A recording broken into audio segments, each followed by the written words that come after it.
Jaggu. Jai Guru. Okay.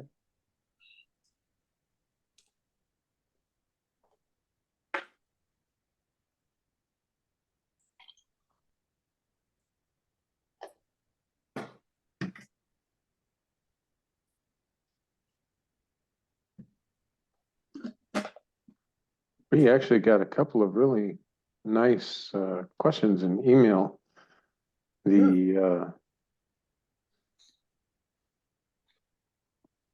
This was, sorry, I'm a little bit confused still, because when I'm at the place the whole week and nothing is happening, just seeing the different scenes after scene, but you're not in it, but you stay seeing the figure that you believe yourself to be. Is this correct? And I would say once removed, the seer, without local identification, so you don't even identify with, oh, I'm seeing from this form. I mean, remaining as the seeing, as you were saying, this like awareness basically of the just I, scenes appearing and disappearing, and you're seeing that these things are occurring and there's job to be done or whatever, and it's just spontaneous, but not even the fact that I'm using this instrument, because seer is formless. So the seer that sees all these scenes is formless.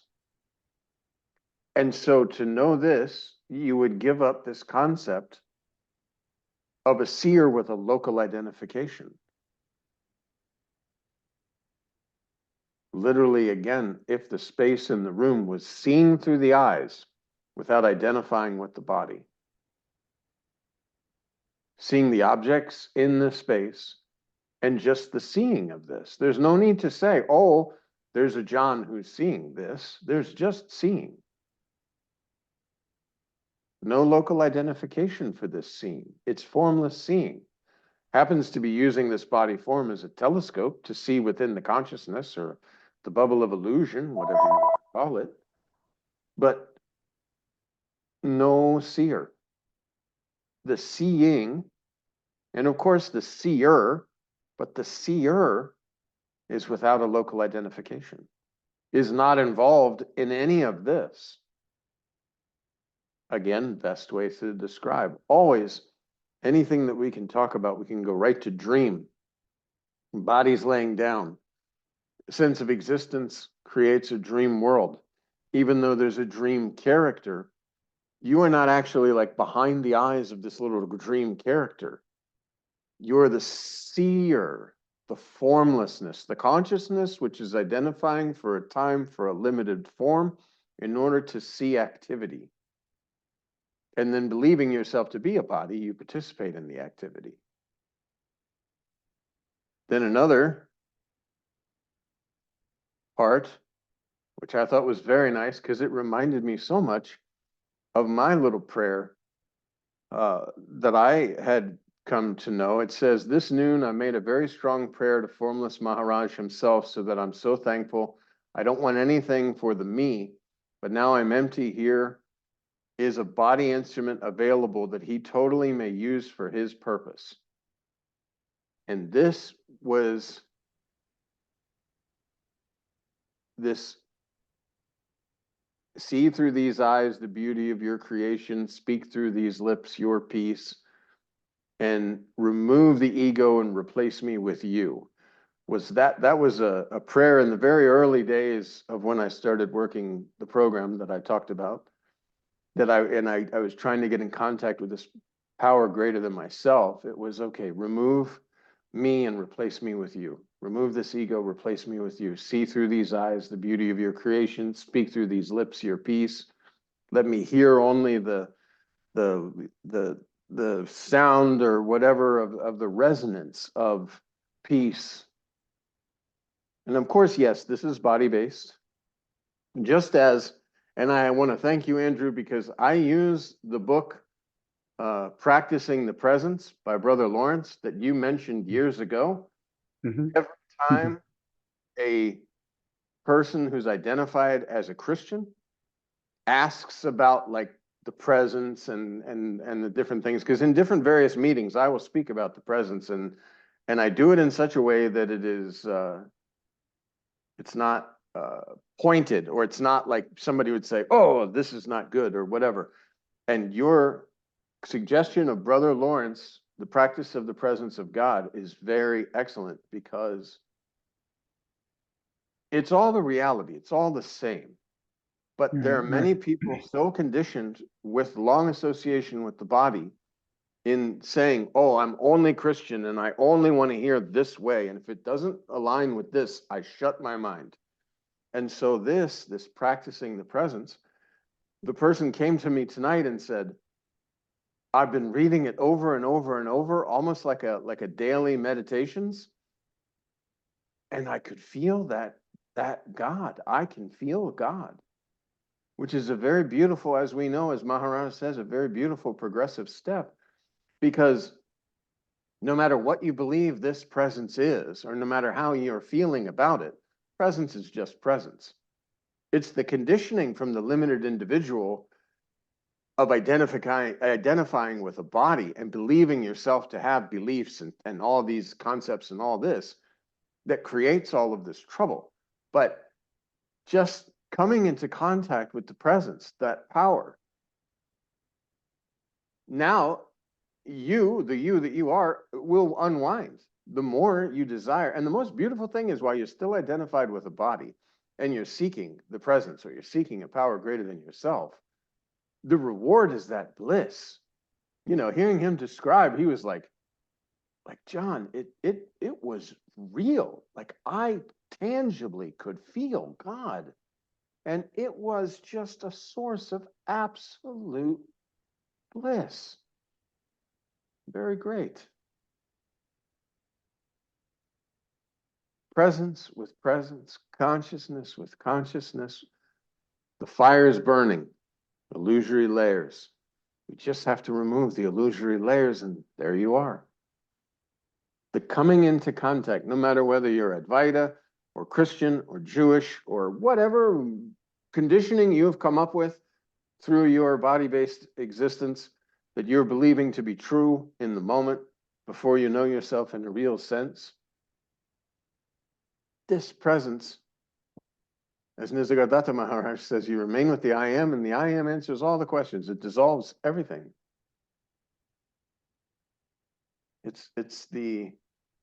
So no matter how you get to the point where you can sense this presence at that time, if your true intention is just to, as this other person said, just use this body, you know? And that's where Maharaj says you have to have the courage, because you wonder, like, okay, if God or the presence or the power or the consciousness suddenly uses this body, I say, okay, I'm not going to use the body anymore. You can come and then what happens? And that's with the courage, because you wonder, you know, will I still go and do my job? Will I still, as many people ask Maharaj, is it okay to marry or date when you're in spirituality? And it's like, well, but the two have nothing to do with one another. You come into contact with your own self, and then all the scenes appear and disappear. You're no longer really involved, and yet you're living life to the fullest, because you're not trying to live life. Life is living you. And you just relax into it. I posted something, one more thing, on Instagram today, because I was reading I Am That, and it was so amazing. It says, establish yourself firmly in the awareness of I Am. This is the beginning and also the end of all endeavor. I am that. That came from I Am That. And that's exactly it. Know yourself in a real sense. This is the beginning. While you're still identified with body form, you're meditating, and this subtle sense of presence is felt. Attention starts to drift towards this presence. You desire this presence because naturally the reward is that Satchidananda, the existence, consciousness, bliss, is just so beautiful. Selfless self-intoxication. And that's the beginning. But it's also the end, because the more time you spend with yourself, the less you're going to believe in yourself as a limited body form. The concept of surrender will come about, and you'll say, okay, I surrender, as this person said, use this instrument. I surrender this body. I surrender everything to that power greater than me. As she says, formless Maharaj. I surrender everything to that. And then again, when I went to India, this was the exact thing I wrote in my journal. When I come to you, Master, I come to your feet to, number one, thank you for the experience, and number two, to leave whatever may remain of me. And then presence, it's because presence is true. If everything we're speaking about was not true, number one, you could not investigate it. Number two, there wouldn't be, it would be like a made up thing. But anyone, everyone can know themselves in a real sense because you are that. You never were not that. You just sort of thought you weren't that. Now you remove the thought that you're not that and you're that because you always were that.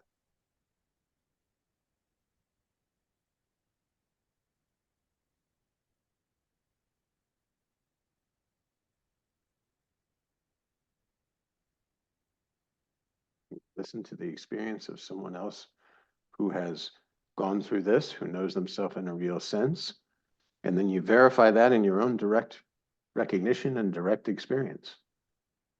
You read the books, just like the Brother Lawrence. Brother Lawrence is beautiful because this is a person who is experiencing that conscious contact, who is experiencing the presence of God, and who is seeing that he is maintaining this constant presence of God. And the way he's describing it, because you have to put it in words, the way he's describing it, there's part of you that knows this to be true. And that part of you that knows this to be true then goes and does direct investigation, sits quietly with your own self. We read I Am That, we read Master of Self-Realization. There is something in you that knows these words to be true. As Maharaj says, you read the reader. And you identify with the reader, the formless reader, because the book is saying, accept your selfless self. There's no God, no Brahman, no Paramatman, no master. So who are you then? Accept your selfless self.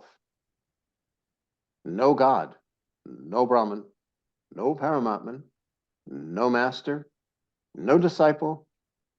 Nothing is there except your selfless self. Invisible, anonymous, unidentified identity. That you are. And so quite naturally, quite normally, oh, so that I am that.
Is that Beth?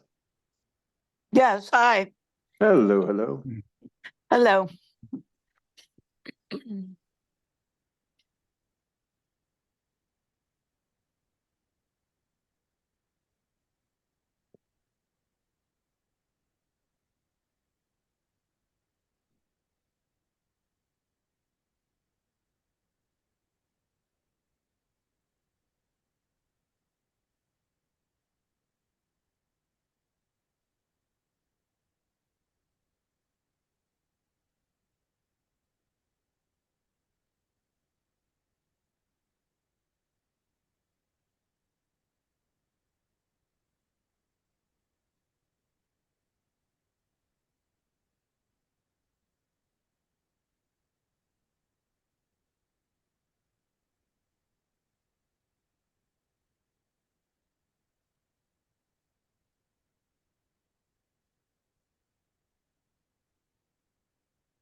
It's nice to share the intoxication of the selfless self. Indeed.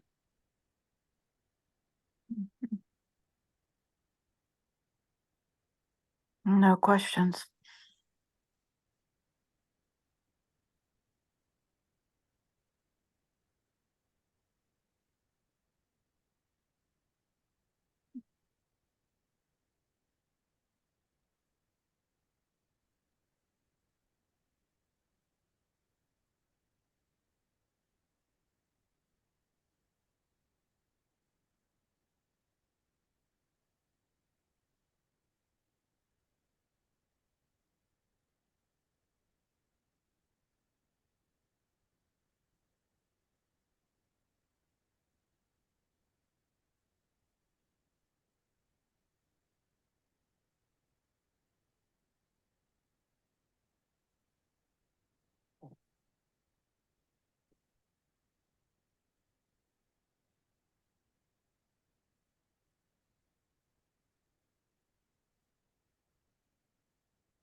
I think I feel more of the conviction.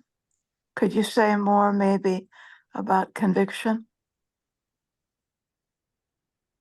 Conviction, the first time you know yourself in a real sense. Through meditation, you sense that just I, just I. This subtle, subtle sense of presence. Your attention flows to this.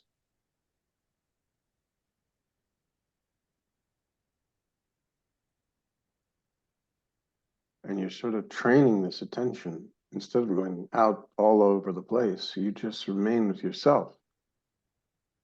And it'll be like an ant with a magnifying glass. It just burns off all concepts as you're here, naturally. That, and now, you know, you don't have to continually pay attention to yourself. You just know yourself now in a real sense. Nothing in this world is happening to you. It's all within you. And you just go about, do your job, do your duties. Anytime that you may get involved in the illusion, you just pull back and remain with your selfless self. Mhm. But you absolutely know I'm formless. I have nothing to do with this world. There's conviction is just you are that. Yeah. There's no doubt. Like even you could go into a room full of quote unquote people and they could all tell you, no, no, no, you're wrong. As Maharaj says, you go to another guru and they say, no, no, no, no, no, you're not Brahmin. You're this and this, and you need to do these things. But after conviction, like, Mhm. no, I'm sorry. I'll listen to what you have to say, not be rude, but I know myself in a real sense. Mhm. Therefore, I'm also less likely to go, as Maharaj says, go spiritually tourist and go to this master and that master and collect mantra. And because I'm no longer thinking that there's something out there that I am not, like that can benefit you. Right. You know, as you believe yourself to be a body form, you go about all these spiritual activities and all this sort of stuff. And if a book came out and it said, read this book, 100 people have realized themselves and are living in bliss, and you would not go and run and buy this book. Mhm. Nisargadatta said there was a sage who was saying, I'm going to be leaving the body soon and I want to leave you with all my powers. And Nisargadatta Maharaj says, I'm not a widow. Meaning his Mhm. master, he doesn't need this. There's no attraction to all these spiritual powers. And then the master, he said, well, to Nisargadatta, he said, well, if you don't take this, then I'm going to curse you and do terrible things. Nisargadatta Maharaj says, there's nothing you can do. I'm not a widow. Yeah. My master is totally protecting me. Mhm. There's nothing I need, nothing I fear. So, and this is that conviction. You know yourself in a real sense. Nothing can be added, nothing can be taken away. This body will no longer be available at one time, and then Right. you are just all that is. But you're all that is anyway. There's just a Right. limited time frame of you believing yourself to be a body that can be born and die. Yeah. Knowing yourself in a real sense, there's no birth, no death. Doctor on your quote deathbed says, well, you know, tonight is probably the night you'll be leaving the world or whatever. And you just remain with your selfless self. Maybe say goodbye to the families or whatever, or nobody, and just remain with your selfless self. It doesn't matter. You know, this body, whether this body is here or not, I am. Because before even the feeling I am, which is the most subtle, I am. Right. Before the feeling I am, which created the existence of I exist, I am, before the words could be spoken through the body that you identify with, I am, I am.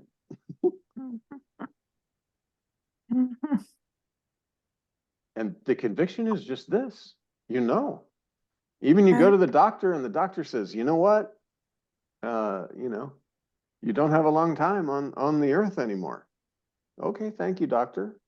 Is there anything you would recommend I do? Oh, maybe take this medicine, whatever. Okay. But it's not like, oh my God, like I'm dying, like I'm leaving the body. Because you're the formless presence that's used this body for a time. It's a rental, as Maharaj says. Then after leaving the body, even this concept, leaving the body, doesn't make sense. It's like you wake up from the dream and you say you left the body to wake up.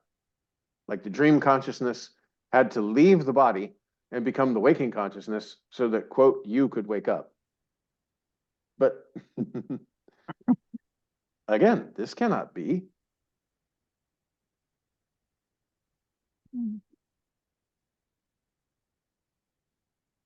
Ramana Maharshi famously said when they said about leaving the body, he's like, leaving the body? Like, where would I go? Like, Where'd I go? Yes, right. I know. Yeah. Yeah. Where would I go?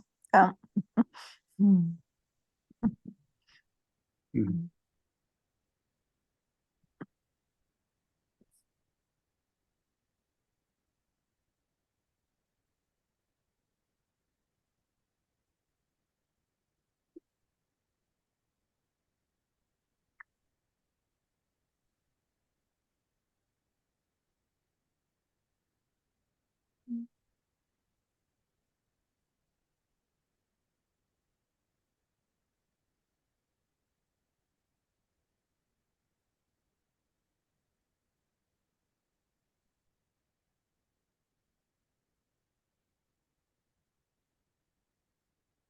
even there's some famous poet that had some kind of like, I am not dead, I did not die. Like, don't go to my grave or something like this. It's a very long poem, very famous poem. But there was the understanding that, you know, I am not dead, I did not die. Like, Right. Uh-huh. That's a it's, nice one. I like that one. yeah. Uh-huh. Yeah. Mhm.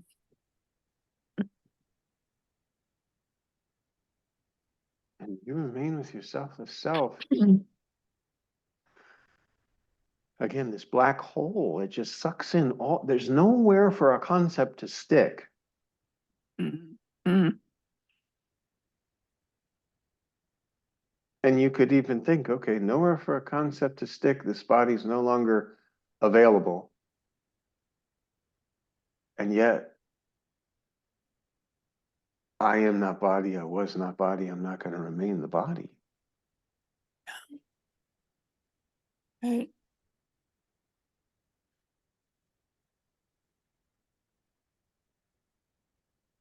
Intellectually speaking, you say, oh, body of John, all the friends come and look at John and say, oh, John is gone and this and that.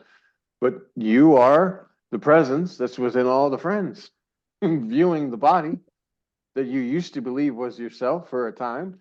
And now you're just providing the power and the energy for this funeral. Yeah.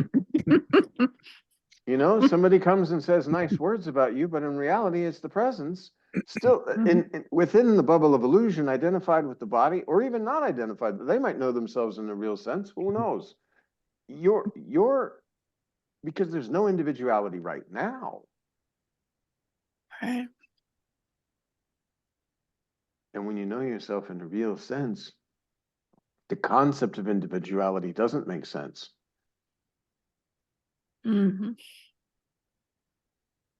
It's almost like you wake up and you start mourning the characters in your dream who are not there anymore. You know, they all died. The whole world was just destroyed, and you start mourning them because for a time it all appeared real. And even the desires. Oh, I want, like we talked about last week, I think, the house in my dream. I want to take it out of my dream and live in it here because it's a very nice house, you know? Yeah. Or as they talk about in the spiritual books, the beggar who dreams he's a king, or is it the king who's dreaming he's a beggar?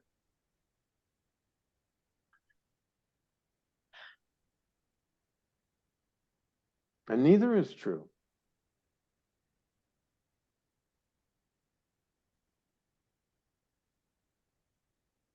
And that brings to another poem, a man who says, was I dreaming I was a butterfly? Or was I a butterfly dreaming I was a man? Mm-hmm. And neither is true. Mm-hmm.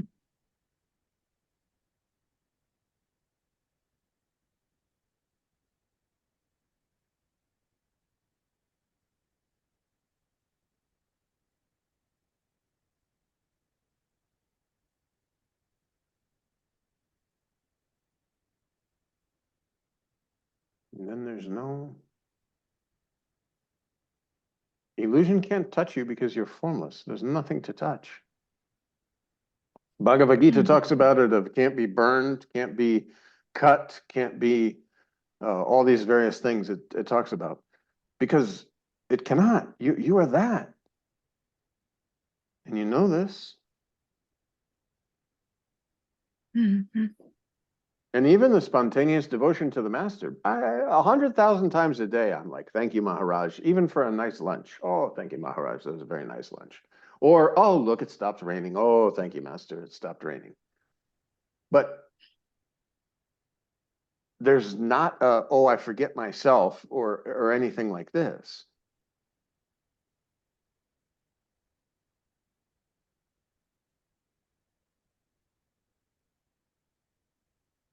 Because as Maharaj says, you're bowing to selfless self. You're not bowing to him. Mm-hmm.